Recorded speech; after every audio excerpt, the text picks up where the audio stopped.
Bayangkan ini, di bawah langit biru tak bertepi savana Serengeti, seekor gajah Afrika, raksasa berbobot 6 ton dengan taring melengkung seperti pedang kuno, melangkah pelan, mengibaskan telinga sebesar layar kapal untuk usir lalat. Di sekitarnya kawanan badak putih bergemuruh, hipopotamus menguap ganas dari sungai keruh. Jerapah menjulang seperti menara hidup, dan gorila perak memandang tajam dari balik pepohonan hutan hujan Kongo. Ini bukan dongeng Jurassic Park, ini realitas Afrika saat ini, di mana megafauna hewan besar berbobot di atas 45 kg masih berkuasa seperti raja-raja purba. Tapi mengapa? Di seluruh dunia, 72% spesies megafauna punah sejak era es terakhir, meninggalkan reruntuhan seperti mammoth di Siberia atau moa di Selandia Baru. Afrika hanya kehilangan seperempatnya. Rahasianya?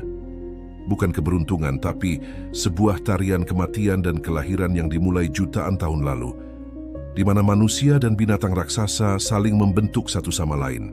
Kembali ke zaman Cenozoik, 66 juta tahun silam, ketika dinosaurus lenyap dan mamalia naik tahta. Afrika, benua yang retak-retak oleh Rift Valley, tempat lahirnya umat manusia, menjadi panggung evolusi paling ganas.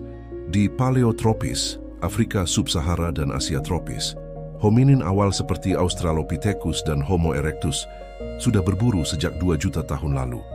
Mereka bukan Homo sapiens yang modern, tapi pemburu purba yang memaksa megafauna beradaptasi atau punah. Koevolusi ini seperti filter alam yang kejam, jelas studi terbaru dari tahun 2024 yang dipublikasikan di jurnal ilmiah menunjukkan bahwa spesies di Paleotropis dan kerabatnya di luar sana punya tingkat kepunahan lebih rendah. Hewan besar di sini belajar waspada. Gajah yang kabur saat mendengar suara manusia dari jarak kilometer, badak yang punya kulit tebal seperti baju zirah evolusi. Sementara di Eurasia atau Amerika, megafauna rentan, pulau-pulau terisolasi, kaki datar yang lambat lari, atau tubuh terlalu besar tanpa predator, lenyap saat Homo sapiens tiba di akhir Pleistosen sekitar 12.000 tahun lalu, membawa tombak dan api. Bayangkan skenario itu. Seorang pemburu Homo sapiens pertama kali melangkah ke padang rumput Amerika Utara, dan mammoth berbulu tebal seperti gajah berjubah salju, jatuh satu persatu, tak pernah belajar takut. Di Australia, diprotodon raksasa seukuran beruang grizzly punah dalam sekejap. Tapi di Afrika, manusia sudah jadi tetangga sejak lama. Spesies yang selamat di Afrika lebih tahan terhadap dampak manusia kemudian, ungkap para peneliti, karena filter awal itu membuang yang lemah. Hasilnya, Afrika kini rumah bagi gajah hutan Afrika, Loxodonta cyclotis, yang cerdas seperti filsuf, badak hitam di Ceros picornis, yang bertarung seperti gladiator, Hippopotamus amphibius, yang menguasai sungai dengan gigi sepanjang lengan manusia, jerapah Girafa camelopardalis, tertinggi di bumi dengan leher 6 meter, gorila lowland, gorila terberat di antara primata, dan burung unta, Strutio camelus, tercepat di darat. Bahkan burung gajah Madagaskar, yang pernah jadi yang terbesar di dunia sebelum punah 1.000 tahun lalu, adalah sepupu jauh dari yang bertahan di Afrika. Bandingkan dengan Patagotitan majorum, dinosaurus terbesar sepanjang sejarah, yang pernah menginjak tanah Argentina 100 juta tahun lalu, tapi kini hanya fosil. Ini bukan sekadar cerita evolusi, ini pelajaran tentang ketahanan.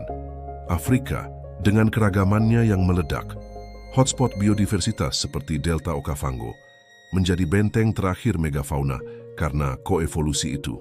Tapi ancaman baru mengintai, perburuan liar, hilangnya habitat, dan perubahan iklim yang mengeringkan savana.